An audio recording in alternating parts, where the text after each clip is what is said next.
저희가 거래는 좀 잘 안 되는데 네. 거래는 잘 안 되는데 이 가격이 좀 뭐 급등하는 그런 것들에 대해서 사실 좀 분석을 좀 했지 않습니까? 예.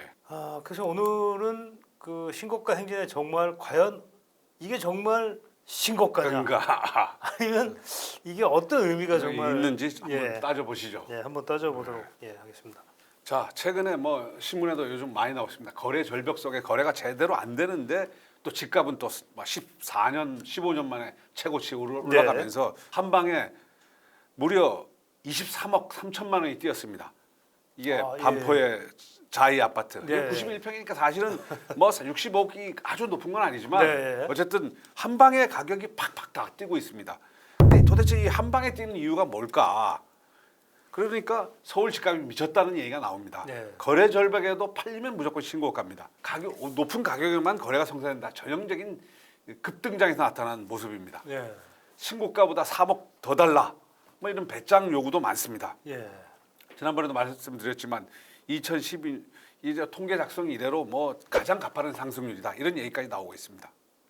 그래서 우리의 그 상승률이 보면 예. 전년과 비교해 봤을 때 비교되지 않을 정도로 지금 급등세를 보이고 있습니다.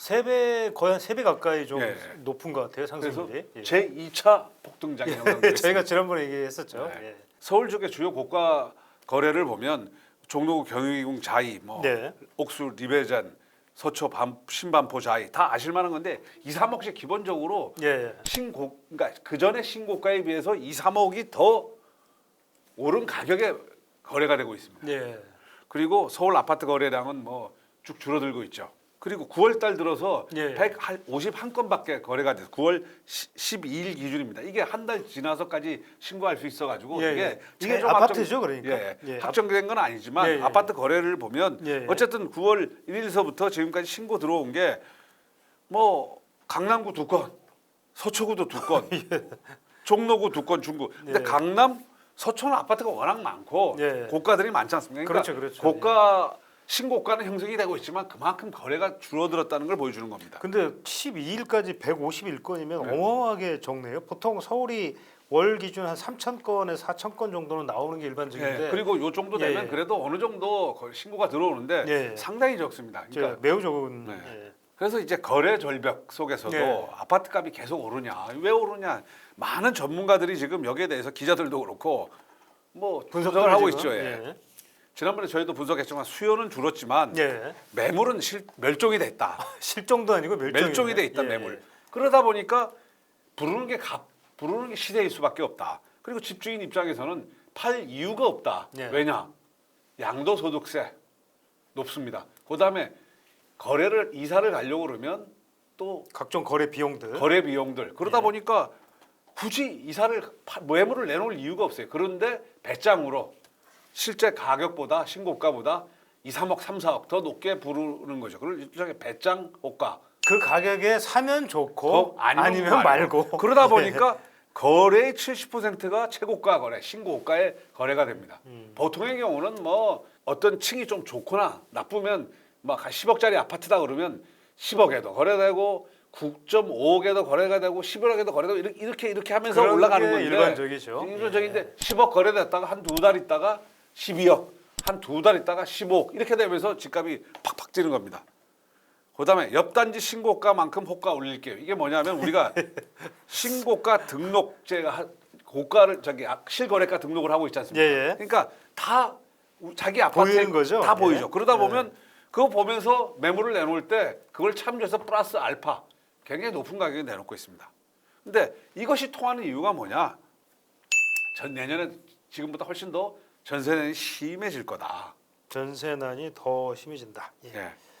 그리고 계약 갱신 청구권 내년에 또 이제 8월 되면 또 끝나지 않습니까? 그렇죠. 예. 그다음에 우리 8월에 보면 월세 낀 임대차 거래 비율이 무려 40%나 됩니다. 그러면 어차피 더 심해진다. 이런 불안감이 있기 때문에 이게 지속이 되는 것 같습니다. 서울의 반전세 비율이 지금 40%까지 예. 올랐습니다. 반전세라는 건 이제 보증부 월세인데 예. 상대적으로 좀 보증금이 좀 높은. 예. 자, 그러다 보니까 어떤 현상이 일어나느냐? 정말 배짱으로 매물 가격을 호가를 부르는 현상이 나타나고 있습니다. 네. 그 중앙일보에서 보도를 했는데요. 실제 10억 8,500만 원짜리를 한 18억의 매물로 나와 있는 경우도 있다고 합니다. 무려 차이가 아, 7억 정도 차이 호가를 납니다. 호가에. 저렇게 왜 그러냐면 요 인천 서구 청라에 예. 청라 의료 복합 타운이 예, 이제 최근에 예, 저기 그래, 선정이 그렇게 됐죠. 되면 굉장히 큰 호재다 보고 가격을 미리 올린다는 거예요. 그리고 보면 뭐 6억, 5억, 4억 이렇게 물론 20억 넘게 신고가가 형성된 경우도 있지만 예. 어쨌든 그런 아주 대형 평형도 아니고 일반 평형에서도 이게 뭐 5, 6억씩 막 배짱 아파트들이 늘어나고 있습니다. 그야말로 배짱이라는 표현이 딱 예, 맞는- 배짱입니다. 예. 근데 배짱이 배짱으로 끝나지 않고 실제로는 뭐냐면 배짱을 내놓을 때 5억 올렸다. 근데 한 4억 정도 근데 더 주고 들어오겠다고 하면 거래가 이루어지죠. 그러니까 그게 결국은 지금 지나치게 매물이 아예 멸종 상태로 멸종 상태이기 가다 때문에 보니까. 거래가 이루어지는 겁니다. 예. 그러니까 불안감이죠. 자, 근데 아까 본 것 말고도 저도 찾아봤습니다. 예. 보통 일반적인 지금 네. 리센츠에 예. 이게 실거래가 5월 달에 29억 8천만 원이 돼 있는데 지금 매물로 34억에 나와 있습니다. 여기는 20억에 됐는데 7월에요. 예. 23억, 3억 정도 높게 나와 있어요. 보통의 경우는 뭐 얼마 전이기 때문에 네. 2억 천, 뭐 21억 정도는 이해가 가는데 20억이 23억 돼 있습니다. 여긴 또 재밌어요. 신촌 그랑자이 예. 이게 8월 달입니다. 불과 14억에 거래됐거든요. 예. 근데 이거 지금 18억 5천에 나와 있어요. 무려 4억 5천이에요. 그것도 25평짜리예요. 그러니까 이게 뭐 어떻게 보면 약간 좀 황당해 보일 수 있는 예. 호가들이 배짱 호가들이 나오고 있습니다. 네. 자, 이런 일이 왜 생기느냐? 지금이 중요한 바로, 건데. 공급자 주도 시장입니다. 셀러스 마켓이라고 하죠. 네. 파는 사람이 주도합니다. 이 지금 집값 상승에 매물이 당연히 부족할 수밖에 없죠. 근데 수요자들은 조급합니다. 추격 매수합니다. 그래서 낚시 던지듯이 가격을 막 올립니다. 매물이 적다 보니까 실수요자들이 따라 올라오면서 네. 가격을 탑석탑석 물어줍니다. 그러면서 거래는 없고 가끔 이제 실거래가 되지 않습니까? 거래되면 그게 네. 이제 신고가가 네. 되는. 1000가구 중에 실제로 2달에 한 건 정도가 거래가 된다고 네. 합니다. 네. 그러면 그게 바로 오른 가격에 그 단지의 전체 가격이 됩니다. 그러니까 이제 그게 시세냐? 이제 이런 이제 사실 네, 좀 사실은 그렇죠. 논란이 좀. 그런데 사실 따지고 보면 네. 그 아파트에 1000가구 중에 한 가구가 한 4억 올랐다. 그게 한 2달 만에 4억이 올랐어요. 그러면 그걸 전 아파트가 1000가구면 4천억이 오른 거예요. 그것만 해도. 시가총액 기준으로 보자면. 4천억이 오른 거예요. 그러면 와 이게 실거래냐? 뭐 이런 여러 가지 그게 있습니다. 그러니까 이제 시세라는 게 이제 흔히들 저희가 이제 생각할 때는 이제 어떤 이제 바닥을 좀 다져가면서 올라가는 게 이게 이제 시세 아니냐. 예. 뭐 거래도 예를 들어서 아까 말씀하신 것처럼 1000건 중에 통상적으로 아마 제가 기억하기에 단지별 그 서울 같은 경우에 평균적으로 2% 정도. 예. 그러니까 뭐 예를 들어 1000가구면은 한 20가구 정도. 예. 그러니까 이제 보통 거래가 좀 되는 경우들이 이제 회전율. 예. 흔히 회전율이라고 보통 하는데 그 회전율이 최소한 2% 이상은 2%에서 5% 정도는 되는 걸로 알고 있는데 지금은 회전이 거의 안 되는 상태예요. 2%가 아니라 0.2%. 그러니까 매물 멸종 시대입니다. 그러니까 멸종이라는 표현이 딱 맞는 예, 그런 거 아닐까. 그러면서 뭐 지금 많이 나옵니다. 결국은 뭐냐면 종부세 때문에 예. 다가구 주택을 여러 채를 하다 보니까 똘똘한 한 채 선호 형성이 좀 더 심화됩니다. 네. 그러면서 상승기에는 어떤 악재도 호재로 해석합니다. 그리고 호재가 나오면 더 큰 호재로 해석하고 네. 하락기에는 정반대죠. 호재도 악재로 해석합니다. 예. 그런 부분들이 지금 굉장히 심해지고 있습니다. 그리고 뭐냐면 집 한 채 가진 사람들은 팔 수가 없어요. 예. 팔고 사실은 이럴 때 되면 할 수가 없죠. 예. 다른 데로 좀 자기가 원하는 지역으로 이사도 가고 그래야 되는데 네. 세금, 복덕방비 뭐 이런 거 다 합치면 네. 중개료까지 다 합치면 자기가 지금 자기의 가진 10억짜리 주택을 10억으로 옮길 수가 없어요. 10억짜리 주택을 7, 8억짜리로 옮겨야 되는 현실입니다. 이런 제조적 모순 속에서 어떤 벌어지고 있는 현상이라고 볼 수 있겠습니다. 그런데 이게 보면 다 신고가, 예. 거래량이 이제 매물 실종 속에서 실거래가보다 호가가 높게 나온다고 다 생각하지 않습니까? 안 그런 데가 있습니다.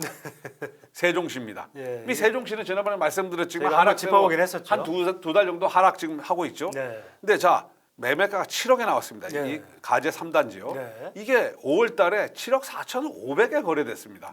그러네요. 7억이면 예. 4,500만 원이 예. 적게 나왔어요. 적지 않은 하락폭입니다. 이게 사실은 예. 어떻게 보면 정상적인 거죠. 그런데 뭐 층이나 그거에 따라서 이 가격이 왔다 갔다 해야 되는데 어쨌든 하락세로 전환되면 서울에서 벌어지는 것과 정반대 현상이 일어날 수 있습니다. 네. 그다음에 가락 4단지는 4,800인데 4,900. 네. 그러니까 거의 뭐 비슷한 가격에 나와 있습니다. 네. 그러니까 지금은 어떤 그러니까 상승기에 나타나는 거기다가 매물 실종에 나타나는 것 때문에 어떤 형성된 특수 시장이라고 볼 수 있습니다. 근데 또 하나 이제 논란이 되는 게 네. 이제 가격을 담합하는 거 아니냐. 그러니까 한국에서 여러 해 문제가 됐죠. 신흥공의 105동 아파트인데 시흥요. 시흥, 시흥 예. 105. 예, A 아파트 뭐 이름은 알 수 있지만 2017년에 입주했습니다. 네. 매주 금요일마다 관리사무소장 명의로 우리 아파트 실거래가 정보 공유라는 걸 엘리베이터 단지 내에 부착하고 있답니다. 이게 원래 카페나 이런 데서는 많이 있는 일이죠. 그렇죠. 근데 네. 이거를 이 관리사무소가 어떤 일종의 공공장소에다가 이렇게 같이 공유를 하는 경우는 사실 좀 드문. 예, 인근 단지들도 마찬가지로 그런 걸 한답니다. 예.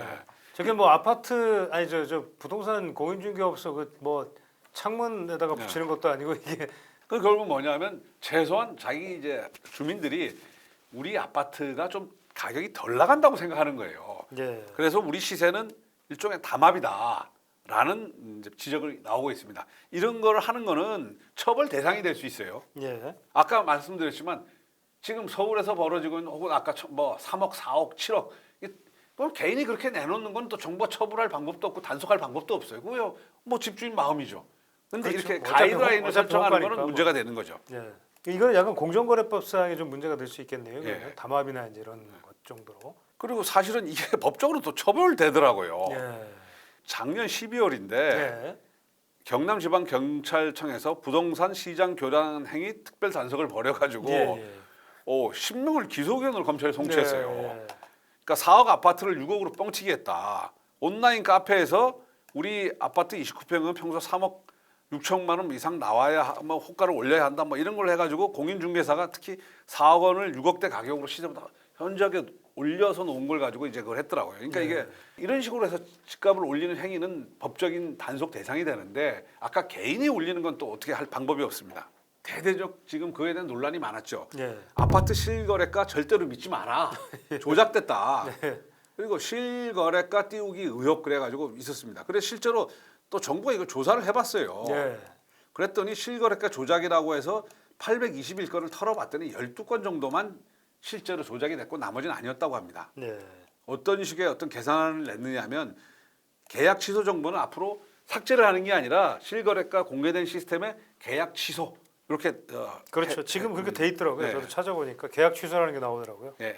그런데 실제로 지난번 아까 단속된 걸 보면 이 아파트 호가를 작전을 펼친 경우가 실제로 있었습니다. 다는 아니지만. 근데 이 집중적 대상이 됐던 건 뭐냐면 아파트 같은 경우는 아무리 작전을 펼친다 손치더라도 정보가 여러 공유가 되기 때문에 조작을 하기가 상당히 어려워요. 예. 근데 저가 주택들 다세대 다가구 같은 경우 이 실거래가 정보가 부족하고 또 그걸 사는 분들이 대개 청년층이나 서민 상대 주택 거래가 경험이 많지 않은 분들이에요. 그런 분들을 대상으로 해가지고 약간 작전을 펼치는 사기를 치는 세력들이 실제 존재했습니다.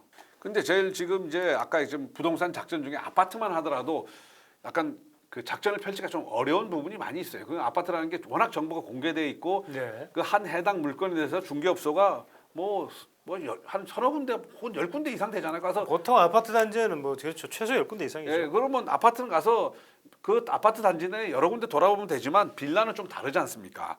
그래서 최근에 뭐냐면 빌라 투자와 관련돼서 이런 작전이 많이 벌어지고 있다는 주장들이 나오고 있습니다. 단독 빌라 40%가 외진이 매입했는데 이게 지금 빌라의 거래가 연립 다세대 거래가 아파트 거래를 추월할 정도로 지금 거래가 많습니다. 네. 왜냐하면 아파트가 워낙 오르다 보니까 상대적으로 싼 빌라 투자 붐이 불고 있어요. 근데 빌라는 아파트와 달리 이 정보가 한정적이지 않습니까? 네. 그래서 뭐 지금 보면 이런 빌라 절대 사지 말자와 신축 빌라 알면 절대 못 산다. 이런 주장이 있는가 하는 반면에 1억 있는 분들 이 지역 빌라 무조건 사자. 이런 주장들이 있더라고요. 여러 가지 있겠지만 지금 주택 거래가 신고가 이제 예. 형성되면서 신고가 형성에 상당히 고가 아파트도 있지만 이런 저가 빌라 그다음에 저가 아파트에서도 신고가가 많이 형성되면서 쌍크리로 지금 집값이 올라가고 있는 형국인데 우리가 지금 이 정부도 그렇고 이게 좀 정말 이상한 현상 아닙니까? 이걸 어떻게 바라볼 거냐 이것도 굉장히 중요한 포인트인 것 같습니다. 자, 이게 빌라 같은 경우는 사실 이제 서민들이 많이 찾는 집이고 아까 말씀하신 것처럼 상대적으로 좀 이 정보가 조금 좀 많이 공개가 안 돼 있다 보니까 이런 사기들이 많이 벌어지더라고요. 그래서 그런 것들은 좀 특히 근데 이제 이게 문제가 서민하고 아까 말씀하신 것처럼 이제 젊은 사람들이 많다 보니까 이게 참 부동산 소위 얘기하는 불인이들이 많아서 조금 좀 시세 파악이나 이런 그러니까 것들이 좀 사실 어려울 수도 서울에 있죠. 지금 고가 아파트들은 예. 뭐 10억 이상 되는 아파트들이 자기 책임지고 투자를 하는 수밖에 없지만 어떤 저가의 아파트, 저가 빌라 같은 경우는 어떤 정보가 좀 고가 아파트들은 정보가 굉장히 공개돼 있어요. 그거는 뭐 우리가 뭐 갑자기 5억 되었다고 하지만 그거야 어디 중개업소 가 보면 크로스 체크 가능하거든요. 근데 빌라는 좀 그런 게 불가능한 것 같습니다. 그렇죠. 뭐 아파트도 결국에는 지금 이런 현상이 벌어지는 게 뭐 매우 참 이 정부에서 초래된 어떤 집값 정말 아주 이상 급등에서 빚어지는 문제들이 아니겠느냐 뭐 이렇게 보여집니다.